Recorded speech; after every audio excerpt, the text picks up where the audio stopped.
Bismillahirrahmanirrahim. Assalamualaikum warahmatullahi wabarakatuh. Alhamdulillah wassalatu wassalamu ala Rasulillah Sayyidina Muhammad bin Abdullah wa ala alihi wa sahbihi wa man wala amma ba'd. Subhanaka la ilma lana illa ma 'allamtana innaka antal alimul hakim.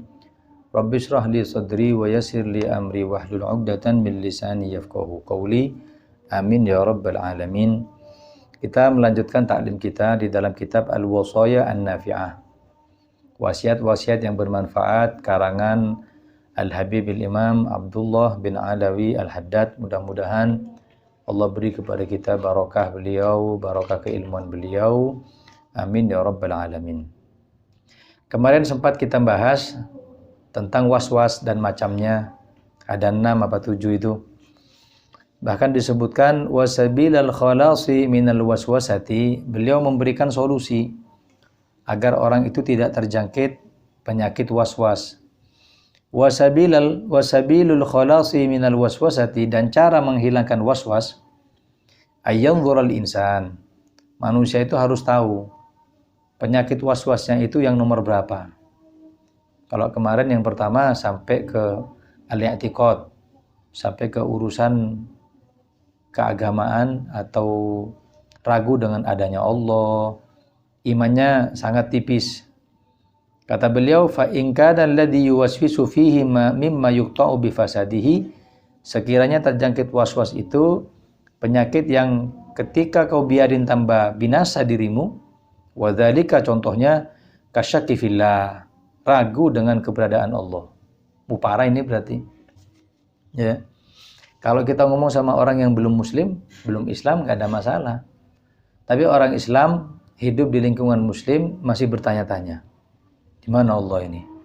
Ya, biasanya orang-orang yang belajar filsafat, aina Allah? Di mana Allah? Nggak tahu di mana Allah itu. Siapa Allah? Ya Tuhanmu. Ente hamba, Allah Tuhan. Masih ditanya. Wal yaumil akhir, atau ragu dengan hari akhir. Masa hari kiamat akan terjadi? Apa betul ada hari hisab? Apa betul ada yaumul jaza, hari pembalasan? Dia masih ragu. Was-was semacam ini fala dawa lahu illa al-i'rad an dzalik. Tidak ada obat kecuali dalam dirimu kau berpaling dulu. Gak wis bener Allah Ta'ala itu ada. Wis bener hari akhir itu, hari kiamat itu ada. Gak bisa diobati. Ya. Karena sebagian orang itu salah kaprah. Semua itu dipikir obatnya itu zikir. Saat ini saya mau ngobati penyakit hati. Apa? Hasud. Zikirnya apa? Zikirnya itu ente punya ilmu. Tahu kalau nikmat yang Allah beri itu kepada dia semua semata-mata dari Allah, bukan dia. Terus kalau ente tidak terima dengan rezeki itu, tidak terima sama Allah. Zikir nanti belakangan. Ketika ibarat ini tangan kena najis, bersihkan dulu najisnya, ya, dengan tangan itu, baru dikasih air. Air itu zikir untuk menghilangkan kerak. Tapi kalau kotorannya gimana? Ya ente dari hati ini ditolak. Kalau ente nggak tolak percuma. Ada orang minta amalan, saat ini gimana, doakan saya minta amalan buat cari istri biar cepat nikah. Caranya cari dulu baru zikir. Ini atas zikiran tidak cari, tidak bakal bisa menikah. Hakadha. Wasaddiqil luju'a ilallah. Selain kau berpaling dari bisikan waswas tadi itu, dan betul-betullah kau bertaubat kepada Allah, ma'al iktsari minadz dzikri lahu ta'ala, baru dibarengi dengan zikir. Ya. Bisikan di hati ini kalau ini tidak cocok, tolak dulu. Tidak gitu orangnya. Terutama suudzon, ya. Salatun la yakhluwanna minal insan, 3 sifat yang tidak kosong dari manusia. Masyarakat biasanya tuh terjangkit 3 penyakit ini, kita nggak ngomong para aulia. 1, al-kibru, sombong. Ya. Sombong itu kan banyak macamnya. 2, al-hasadu, hasud, iri sama orang.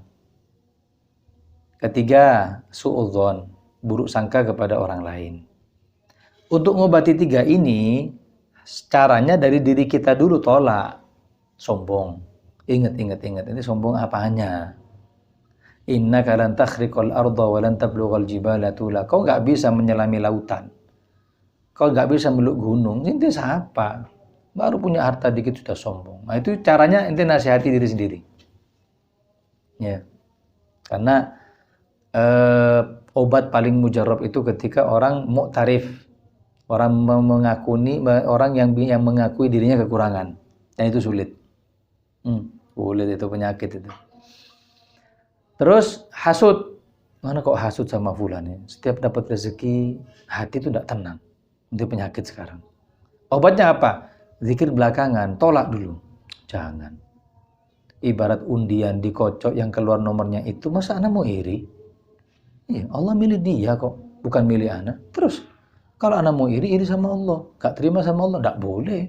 Manusia gak terima sama Allah, gak boleh. Begitu juga suudzon. Itu kalau waswasnya tingkat tinggi, nomor 1. Wa in kanat a'nil waswasata mimma yataraddad fi kaunihi haqqan aw batilan. Kalau misalkan yang kau waswaskan itu perbuatan atau hal yang kau masih ragu, halal apa batil? Halal apa haram? Benar apa enggak ini perbuatan saya ini? Was-was ini. Bagaimana? Falyas'al an hukmihi ahlal ilmi wal huda. Tanya sama para ulama. Tanya sama orang yang tahu tentang ilmu agama. Ustaz, kalau gini katanya bagi hasil Ustaz. Terus gimana? Oh, nggak boleh, itu tetap riba. Misal, sudah ikuti. Ustaz, ada pernikahan seperti ini, boleh nggak? Oh, itu boleh, itu katanya begini. Tanya. Wa yatamassak bima yulqauna ilaihi. Dan setelah kau tanya, pegang teguh itu. Bukan cuma sekedar tanya, nggak dipakai. Manusia zaman sekarang gitu. Iya. Nanti ujung-ujungnya ulama yang disalahkan. Saya dulu pernah dimintai nama sama satu orang. Orang Malang sini. Saya bilang nama laki apa perempuan? Anak perempuan, Habib baru lahir. Oke. Saya cari nama, dapat nama 2 bagus. Kalau enggak keliru nama 1 Muhammad Syaugi. Muhammad kerinduanku. Satunya lagi apa? Khairul Anam, sebaik-baik manusia atau apa gitu. Lupa anak. Terus kata dia, Beb, gak ada lagi dah. Ini pilihan anak. Yang menurut anak cocok gini. Enggak, maksudnya yang ngetren-ngetren zaman sekarang. Tak bilang kalau zaman sekarang enggak. Enggak punya anak stoknya. Terus akhirnya gimana? Enggak dipakai. Sudah minta sama anak. 2 nama tadi itu 1 pun enggak dipakai. Lama hilang ini orang. Dapat seminggu, SMS lagi. Habib, kalau ini saya kasih nama Zafran apa katanya. Menurut Habib gimana? Apa artinya? Ya, Yunani kuno mengatakan ini orang yang dermawan. Kemudian yang Yunani modern mengatakan ini. Selesai, tak bilang, ya kan selama itu bagus, ya sudah. Ya, siapa yang ngasih nama? Dia kan? Anak cuma menyetujui. Nanti di grup rame, alhamdulillah. Barokah Habib Mustafa, anak punya anak dikasih nama sama beliau. Syukur, tidak boleh gitu. Kalau ente tidak mau sama ulama ini, cari yang lain. Kemudian wa ya'tamiduhu, dan kau berpegang teguh dengan ucapannya wa kullu ma yadkhulu tahtal ikhtiyar min a'malil qulub fakaffaratu an tukrihahu. Kata beliau pokoknya minimal nanti belum dapat jawaban dari ustadz, dari kiai. Terus kau sekarang dalam keadaan bingung, halal apa haram? Iya, benar apa enggak? Gimana kata beliau? Pokoknya ketika hatimu berat, afdol kau tinggalkan. Itu sudah. Karena Rasul ketika ditanya, ya Rasulullah, maksiat boleh enggak? Nyuri boleh enggak? Kata Nabi, istafti qalbak, tanya sama hati nurani kamu. Enak nabinya namanya nyuri itu nggak kerja dapat uang banyak. Iya, itu lisanmu. Hati kamu gimana? Ya, tidak bagus. Ya sudah, tinggalin. Ya enggak. Hatta kepada orang-orang yang mungkin punya alibi 1000 alasan, tapi dalam hatinya itu mengingkari. Saya pernah survei sama orang yang pecandu rokok. Ya. Tak tanya, Mas, rokok ini halal apa haram, apa makruh, apa mubah? Jari ini makruh, Habib. Oke. Menurut panjenengan, oh, aku gak rokokan, aku gak semangat urip. Sebentar. Saya ngomong gitu, lisan apa hati? Oh, hati ta. Saya ngomongin dari lubuk hati. Oke. Sudah betul dari hati, iya. Terus saya bilang, coba ketika di rumah nanti, pertimbangkan jawaban saya, itu dari hati apa dari lisan? Mau ndak kamu mandek rokokan? Andai kau bisa. Pulang, besoknya ketemu. Gimana? Nggih, Beb. Nyosel sakjane, Beb. Andai itu saya bisa, gak candu lagi sama rokok, saya bisa mandek, saya mandek, Habib. Nah, ini yang benar. Karena Nabi mengatakan ada neraca, ada tolak ukur, ada timbangan dalam diri manusia itu tentang perbuatan ini baik apa benar, apa itu? Hati. Makanya kata beliau, kalau kau nggak bisa datang kepada ulama, belum tanya ini halal apa haram, benar apa salah, gimana? Lihat, hatimu berat nggak? Kalau berat, tinggalin. Ya, tinggalin. Itu diantara wasiat-wasiat beliau, ayyuhal hadirin, wa usika. Kemudian beliau melanjutkan wasiatnya, wa usika, dan aku wasiatkan kembali dengan wasiat yang lain. Apa? Bihifdzil lisan. Jaga lisan. Fa innahu alladhi yatawaqqafu ala istiqamatil qalbi. Karena lisan itu menggambarkan lurusnya hati. Kata ulama, al-lisan tarjamatul qalbi. Lisan itu terjemahannya hati. Jaga kalau ngomong sama orang. Ada kata-kata bagus. Kaki yang kau langkahkan itu akan berbekas di tanah, dan lisan yang kau ucapkan itu akan berbekas di hati. Ya, dia melangkah kemana, langkahmu ada bekasnya. Dengan itu kau diketahui. Tapi kalau hati kau ucapkan sama satu orang, ingat hati juga berbekas dengan ucapan yang kau lontarkan. Rasulullah SAW itu pernah nasihati seorang sahabat namanya Sayyidina Mu'ad bin Jabal. Mu'ad, tahu nggak porosnya agama itu ini? Mu'ad, tahu nggak ini semuanya? Terakhir Nabi mengatakan, Mu'ad, tahu nggak inti dari nasihat ini di mana? Kata Mu'ad, Sayyidina Mu'ad, ya Allah dan Rasulnya yang tahu. Terus Nabi mengatakan, memegang lidah beliau dan mengatakan, kuffa alaika hadza. Jagoni. Ada tafsiran hadisnya mengatakan lisannya Mu'ad yang dipegang. Joko niki Mu'ad. Sayyidina Mu'ad masih tanya, "Ya Rasulullah, bukankah ini lisan untuk berbicara?" Kata Nabi, betul.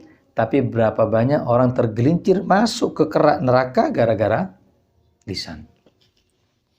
Iya. Jirmuhu shaghir wa jurmuhu kabir. Lisan itu tidak bertulang, kecil bentuknya, sama jari besaran jari kayak. Tapi bahayanya iso ngerubah kabeh. Ya enggak? Coba gara-gara lisan, berkatnya lisan atau gara-gara lisan semua jadi. Ayo. Ada orang mau bangun. Dil-dilan. Tak berapa, 4M sama pemborong. Ini 4M setengah, oke. Bisa jadi bangunan dengan apa? Dengan lisan. Deal. Ya enggak? Setuju. Jadi bangun sebesar apapun itu. Yang haram jadi halal gara-gara lisan. Apa? Nikah itu. Nikah itu akad. Pakai apa? Pakai siwa. Siwa pakai lisan. Wajtuka. Dijawab. Qabiltu tazwijah. Saya terima nikahnya. Yang haram tadi sekarang jadi halal. Lisan. Nah, jaga lisan. Sampai ada perkataan 3 golongan yang tidak diterima puasanya selama bulan Ramadan. Ya. 3 golongan yang tidak diterima puasanya selama bulan Ramadan. Satu, man dhayya as-shalah. Orang yang menyia-nyiakan sholat. Ramadan poso cuman gak sholat. Yo podo wae. Posone sergap karena gak enak sama temennya, tapi gak sholat. Ya. Kadang malam melean, sahur keliling kampung, mari subuh gak sempat sholat subuh turu, Wis percuma. Kayak apa? Man dhayya'a shalah, yang meninggalkan sholat percuma, puasanya enggak diterima. Karena sholat itu awwalu ma yuhasabu bihil abdu, yang pertama kali dihisab. Lek gena kabeh. Lek gak gena runtutan ini. Makanya sholat kalau sudah khusyuk dengan syarat yang 3 tadi itu tanha anil faksya'i wal munkar. Satu. Kedua, orang yang tidak diterima puasanya di bulan Ramadan, man yarfus wa yafsuk, yang tidak bisa menjaga lisan, caci maki, fasik, ngomongnya laknat, bajingan, kurang ajar, kadang yo hewan metu kabeh, Nganjuk, Kediri, Jombang, kabeh wis. Hati-hati, percuma. Ya, hilang semua pahalanya hilang. Kata Rasulullah SAW, man lam yada' qawla zur wal amal bih falaysa lillahi hajatun. Barang siapa yang tidak bisa menjaga ucapan yang kotor, maka Allah tidak butuh kepada puasanya dia. Mau dia nahan makan, nahan minum, Allah gak butuh. Allah butuh untuk jaga, karena ini tarbiyah. Ustaz, kalau mari buka ya apa? Ngempet wisane. Mari buka, ayo wis. Kata Ustaz tidak boleh pas puasa. Mari puasanya kodoan. Sama aja, karena Ramadan ini madrasah. Ente bermaksiat malam hari, kayak ente bermaksiat di pagi hari, sama. Ente riba di malam hari, sama seperti riba di pagi, podo. Bisa batal yang tadi itu. Waliyazubillah. Itu yang kedua.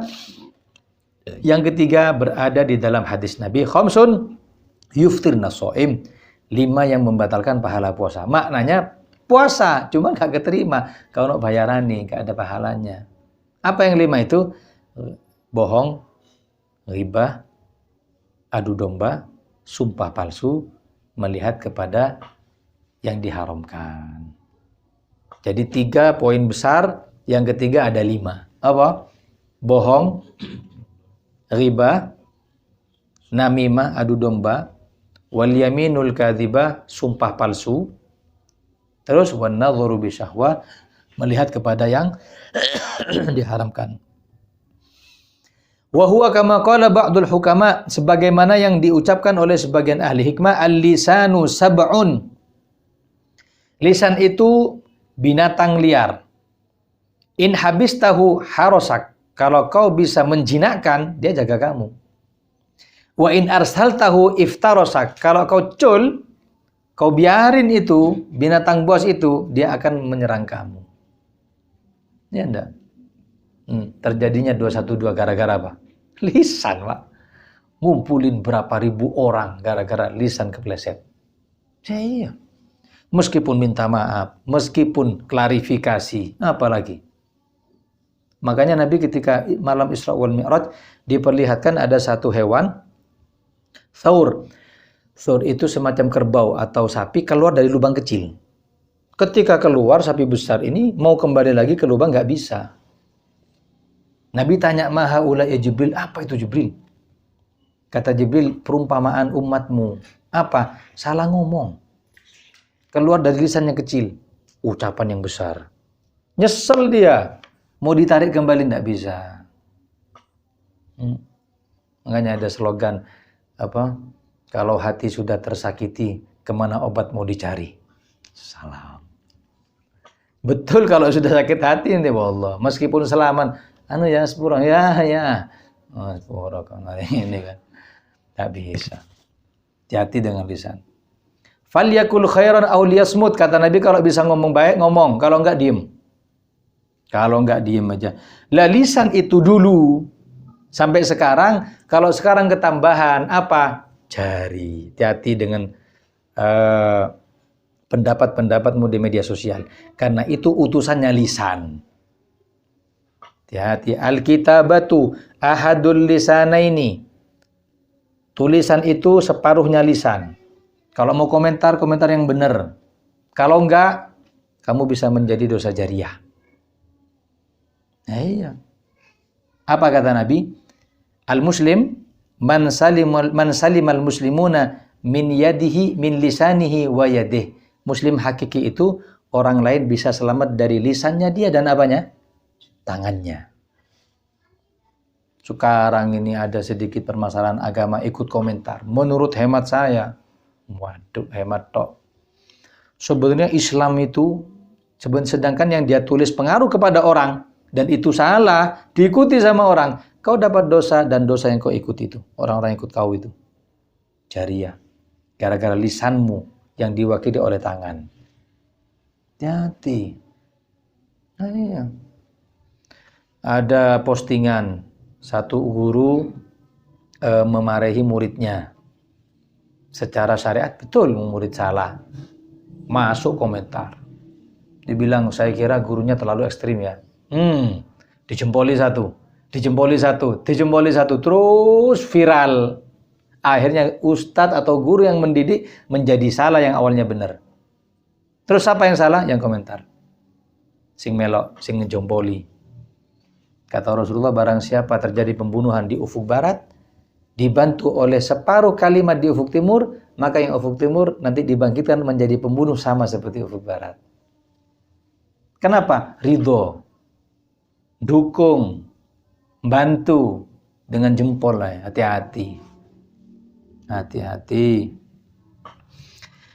Fajtahid fi ishghalihi bima yu'nika, maka berusahalah lisan itu keluar dengan sesuatu yang manfaat bagimu. Wadzalika, contohnya katilawa wa dzikir, seperti baca Quran, zikir. Meskipun ini bukan kelas kita ya. Nah, tidak usah ngomong di zikiran tok, ini tidak bisa. Bukan kelas kita. Minimal diem. Wa da'wati ilal khair, atau ngajak orang kepada kebaikan, ceramah, ngajaklah nasihat. Wahtaris min ishghalihi bima la ya'nika, jaga dari lisan itu berkata-kata atau terlontar sesuatu yang tidak manfaat. So, ini bukan, kata beliau, bukan yang bahaya, tapi nggak manfaat. Lihat, ada ayat mengatakan gini, ma yalfidhu min qaulin illa ladaihi raqibun atid. Tidak terucap ucapan apapun dari lisan kecuali ada raqib atid mencatat. Paham? Tidak terucap ucapan apapun. Jadi kata ulama, tafsiran ayat ini bukan cuma ucapan baik ditulis sama raqib atid, yang jelek ditulis sama raqib atid, bukan. Tapi ucapan yang fadhi, sia-sia. Apapun ucapannya ditulis. Nanti mengarah kemana? Ke baik dihitung baik, ke jelek dihitung jelek. Bahkan dikatakan hattal anina fil marad kamanukil, meskipun rintihan kamu ketika sakit. Ya Allah, itu loh dicatat. Nih, kadang sebagai catat loh ibu. Apalagi nyanyi. Bollywood. Ya apa ya dicatat itu. Nanti ditimbang mengarah kemana ini? Lebih ke baik, masukkan ke baik. Lebih ke jelek, masukkan ke jelek. Iya. Ngomong sama orang nggak dengar, nggak dicatat, insya Allah aman-aman, nggak kerungu. Jarimu, katamu nggak dengar, tapi Allah nggak luput. Iya, terlontar sudah ditulis. Hati-hati, naudzubillah. Dan tidak ada dan tidak boleh kita percaya kisah-kisah yang katanya Sayyidina Abu Bakar itu kalau masuk ke kamar mandi itu sampai nelen batu, di mulutnya ada batu. Kenapa? Karena nggak berhentinya zikir. Ini cerita khurafat. Berarti Sayyidina Abu Bakar nggak tahu akhlaknya masuk kamar mandi, kan begitu? Enggak. Mungkin orang salah meriwayatkan atau yang lainnya. Kemudian wa kullu ma tarju anin nutqi bihi thawaban wala takhsha fil imsaki anhu iqaban. Kalau kau ingin pahala, berucaplah yang baik. Kalau kau ingin selamat, maka diamlah lisanmu. Selesai.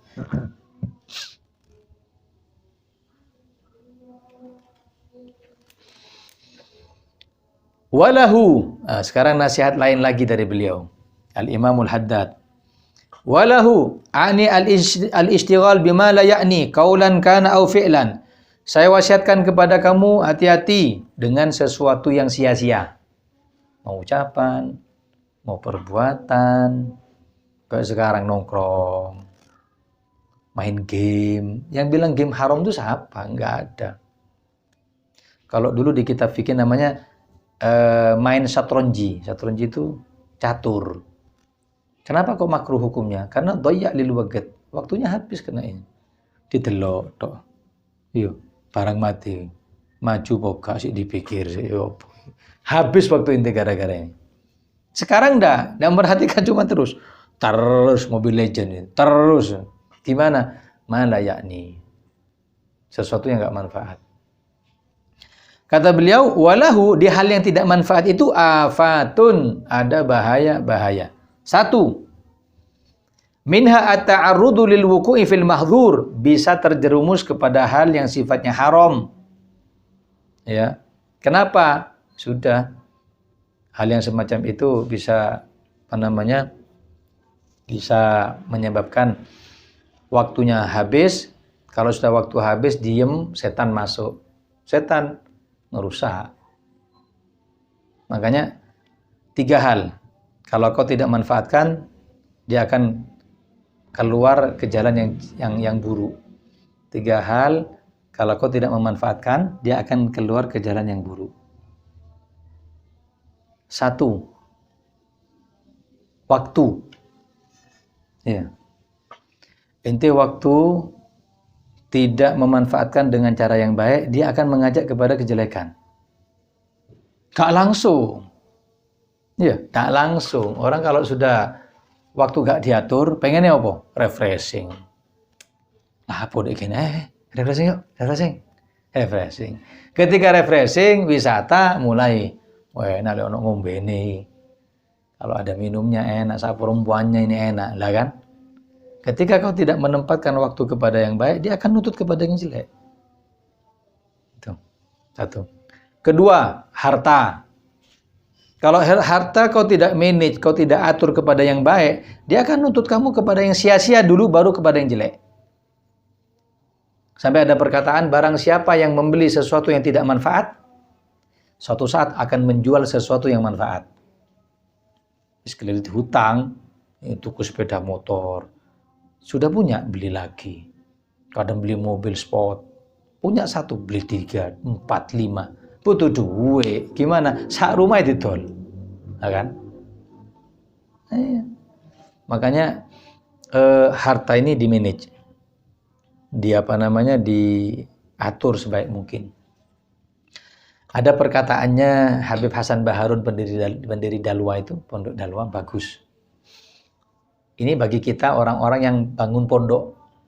Kata beliau gini, bangun pondok atau ruangan atau kelas meski gak punya uang.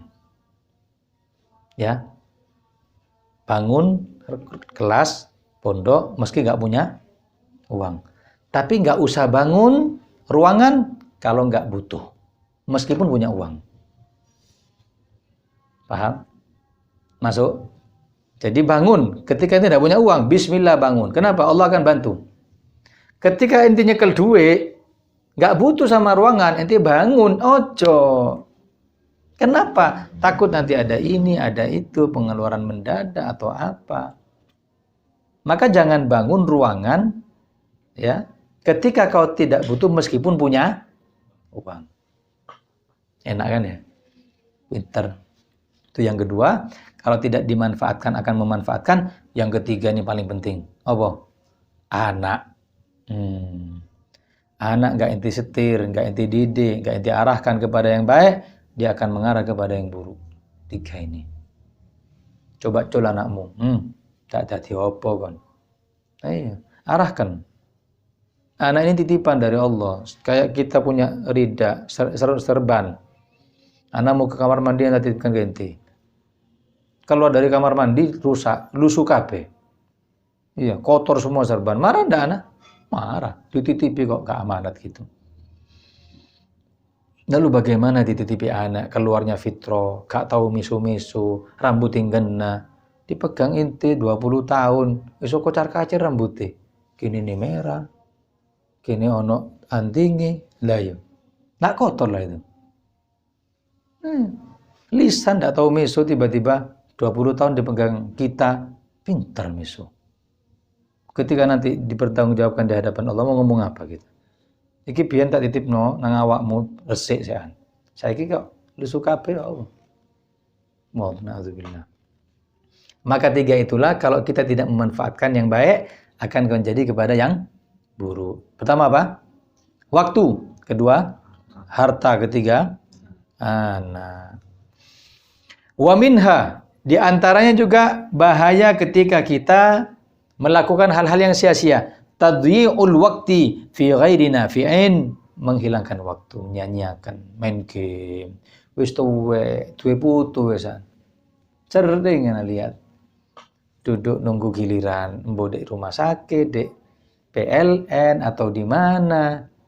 Tak lihat kalau kerjaan lalu HP main soliter, main keras.